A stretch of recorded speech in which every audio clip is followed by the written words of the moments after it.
샬롬, 하나님과 동행하는 새벽기도회 달라스 임마누엘 교회 권성철 목사입니다. 오늘도 하나님과 동행하며 풍성한 삶을 누리시는 저와 성도님들 되시길 축복합니다. 오늘 말씀은 신명기 17장 14절에서 20절까지의 말씀입니다. 내가 내 하나님 여호와께서 내게 주신 땅에 이르러 그 땅을 차지하고 거주할 때에 만일 우리도 우리 주위의 모든 민족들 같이 우리 위에 왕을 세워야겠다는 생각이 나거든 반드시 내 하나님 여호와께서 택하신 자를 내 위에 왕으로 세울 것이며 내 위에 왕을 세우려면 내 형제 중에서 한 사람을 할 것이요 내 형제 아닌 타국인을 내 위에 세우지 말 것이며 그는 병마를 많이 두지 말 것이요 병마를 많이 얻으려고 그 백성을 애굽으로 돌아가게 하지 말 것이니 이는 여호와께서 너희에게 이르시기를 너희가 이후에는 그 길로 다시 돌아가지 말 것이라 하셨음이며 그에게 아내를 많이 두어 그의 마음이 미혹되게 하지 말 것이며 자기를 위하여 은금을 많이 쌓지 말 것이니라. 그가 왕위에 오르거든 이 율법서의 등사본을 레위 사람 제사장 앞에서 책에 기록하여 평생에 자기 옆에 두고 읽어 그의 하나님 여호와 경외하기를 배우며 이 율법의 모든 말과 이 규례를 지켜 행할 것이라.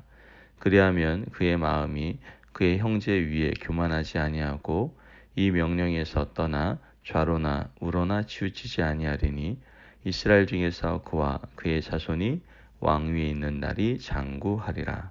아멘. 하나님의 말씀입니다.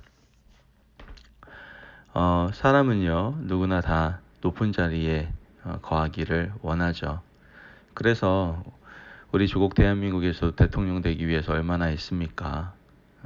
그 대통령 선거 시즌이 되면은 서로 자기에게 표 달라고 사람들에게 잘 보이기도 하고 또 그러면 안 되는데 대통령이 되기 위해서 여러 가지 하지 말아야 될 사용하지 말아야 될 그런 방법들도 서슴지 않고 사용하는 것을 우리는 보게 되죠. 어떻게 보면 이런 대통령의 자리, 즉 왕의 자리, 아니면 이 리더의 자리, 누구나 그 자리를 차지하고 싶어하는 그 마음이 인간들에게 있는 것 같습니다. 물론 없는 분들도 있겠지만 왠지 다 인간의 한 탐욕의 부분 가운데, 욕심의 부분 가운데에는 이런 것들이 있는 것 같아요. 이거는 비단 제가 추측하는 것은 아니고요. 성경의 역사를 봐도 또한 우리의 세상의 역사를 보아도 그 왕의 자리를 차지하려고 했던 그런 모습들, 그런 역사들을 우리는 보게 되죠. 고대부터 왕의 자리를 차지하려고 아버지도 죽이고 형제도 죽이는 일이 서슴지 않았다는 거 우리 알 수 있지 않습니까? 영모를 꾀하기도 하고 반란을 일으키고 정말 피비린내 나는 그러한 살육을 마다하지 않는 그런 많은 일들을 우리는 역사 속에서 볼 수가 있게 돼요. 역대 왕들은 왕위를 둘러싼 혈투와 수많은 권력 투쟁을 마다하지 않았고요. 차지한 왕위를 목숨 걸고 또한 지키려고 애쓰는 것을 우리는 보게 되죠. 자, 그렇다면 여기서 하나 질문을 던지고 싶은 게 과연 하나님은 인간이 이러한 왕이 되는 것을 원하셨을까요? 성경을 보면 하나님은 왕을 원하신 적이 없었습니다. 인간이 왕을 원했죠. 하나님께서 이 땅에 최초 인간을 창조하셨을 때 에덴 동산을 주시죠. 에덴 동산에서 아담과 하와에게 모든 것을 주시고 또 동물과 식물의 이름을 짓게 하시고 생육하고 번성하고 다스리게 하셨지만 아담을 왕이라고 부르신 적은 없었죠. 이스라엘 백성들을 출애굽시켜서 가나안 땅에 들어가게 하실 때에도 또 가나안 땅을 다스리고 정복하게 하셨지만 왕 제도를 시행한 적은 없었습니다. 하나님 스스로가 왕이셨기 때문에 그 왕이 필요하다라고 생각하시지 않았었죠. 아담이 에덴 동산에서 모든 동식물의 이름을 정하는 권한을 가졌지만 에덴은 하나님 궁극적으로 다스리셨다는 것을 알 수 있습니다. 가나안 땅에 들어간 이스라엘 백성도 마찬가지였고요. 하나님 이외에는 누가 왕이 되어서도 안 되고 또 왕이 필요하지 않았다라는 것이죠. 하지만 인간은 남들이 가지고 있는 것을 가지지 못하면 가지고 싶어하고 손에 넣고 싶어하죠. 괜히 남의 떡이 더 좋아 보이기도 하고 그런다고 그러지 않습니까? 가나안 땅에 들어가서 다른 주변 나라들이 왕을 가진 것을 보니까 부러운 거예요. 그래서 이스라엘 백성들이 무엇을 요구하는 거예요? 우리도 왕을 달라고 요구를 하는 것이죠. 하나님께서는 이러한 우리의 인간의 마음을 알고 계셨어요. 그리고 하나님께서는 그때를 대비해서 오늘 말씀을 하시는 것이죠. 14절 말씀을 보니까 내가 내 하나님 여호와께서 내게 주시는 땅에 이르러 그 땅을 차지하고 거주할 때에 만일 우리도 우리 주위의 모든 민족들 같이 우리 위에 왕을 세워야겠다는 생각이 나거든. 이렇게 미리 하나님 우리의 모든 마음을 아시고 미리 말씀을 하신 걸 보게 됩니다. 하나님은 왕 제도를 원하시지 않으셨지만 주변 여러 민족들처럼 우리도 왕을 세워야 되겠다는 생각이 이스라엘 백성들에게 만약 나거든 이런 왕을 세우라고 말씀을 하고 계시는 거예요. 15절 말씀에 반드시 내 하나님 여호와께서 택하신 자를 내 위에 왕으로 세울 것이며 내 위에 왕을 세우려면 내 형제 중에서 한 사람을 할 것이요 내 형제 아닌 타국인을 내 위에 세우지 말 것이며 라고 말씀합니다. 왕을 굳이 세워야겠다 하면 어떻게 해요? 하나님이 택한 자를 세워야 된다라고 말씀을 하고 계시는 거예요. 타국인은 안 된다라는 거죠. 왜 타국인이 안 됩니까? 타국인은 주로 이방신들을 섬기는 사람들이었기 때문에 그래요. 비록 개종한 사람이 되었다 하더라도 근본적으로 여호와의 신앙을 가진 자가 아니기 때문에 그들을 왕으로 세워놓으면 이스라엘 전체가 다른 신을 섬기는 민족으로 변모될 가능성이 있기 때문에 그래서 타국인은 절대로 왕으로 세우지 말라고 하나님께서 말씀을 하시는 것이죠. 그리고 세워진 왕이 하지 말아야 될 것 세 가지와 반드시 해야 될 것을 하나님께서는 이스라엘 백성들에게 다시 말씀하시는 걸 보게 됩니다. 16절 말씀을 보면 먼저 그는 병마를 많이 두지 말 것이요 라고 얘기합니다. 사실 왕의 권력은 어디서부터 나옵니까? 힘에서부터 나옵니다. 군사력에서부터 나온다고요.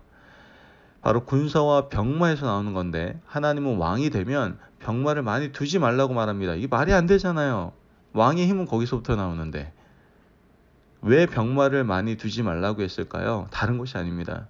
진짜 왕은 내가 원하는 왕은 그 군사와 병마를 의지하는 왕이 아니라 하나님을 의지하는 왕이 되어야 된다는 것을 말씀하고 계시는 거예요. 그래서 병마를 많이 두지 말라고 하는 거죠. 두 번째 하지 말아야 될 것이 무엇이라고 말합니까? 17절 말씀에 그에게 아내를 많이 두어 그의 마음이 미혹되게 하지 말 것이며 자기를 위하여 금을 많이 쌓지 말 것이니라. 왜 그렇습니까? 아내를 많이 두게 되면 마음과 생각이 빼앗기게 된다는 거예요. 하나님을 의지하지 않고 여인들에게 마음을 두고 미혹되는 것을 금해야 된다라는 것을 말씀하고 있는 것이죠. 사실 수많은 왕들이 사실 멸망의 길로 접어들게 된 것이 바로 대부분 아내 때문 아닙니까? 물론 아내의 잘못만은 아니죠. 그렇지만 그만큼 남자는 여자에게 약합니다.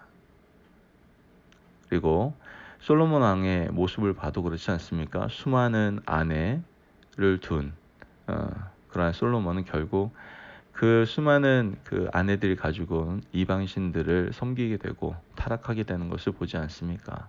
이와 같이 남자는 참 약합니다. 그래서 마음을 뺏기지 않기 위해서 절대로 아내를 많이 두거나 이러면 안 된다라고 성경은 분명히 얘기하고 있죠. 또한 마지막 세 번째 뭐라고 얘기합니까? 17절 말씀에 자기를 위하여 은금을 많이 쌓지 말 것이니라 라고 얘기하죠. 사람의 욕심은 한이 없고요. 끝이 없습니다. 더 쌓고 싶고 더 가지고 싶고 더 재워놓고 싶어 하죠. 그러다 보면 은금을 가져다 주는 사람에게 마음을 빼앗기게 되고 그들에게 생각을 열어주게 됩니다. 뇌물을 받게 된다는 말이죠. 왕이 뇌물을 받으면요. 판결이 굽어지게 되고 결국 그 악한 영향력은 백성들에게 고스란하게 돌아갑니다. 왕이 하지 말아야 될 것이죠. 바로 하나님께서는 이와 같이 세 가지를 왕이 하지 말아야 된다라고 말씀하고 계시는 거예요. 오늘 우리도 모두 왕으로 살아가기를 원합니다. 기왕이면은 리더로서 왕으로서 살기를 원하죠. 경영하는 일터와 가정에서 우리는 원하든 원치 않든 어찌됐든 왕으로 또 리더로서 우리는 모든 권력을 행사하며 살아가야 됩니다.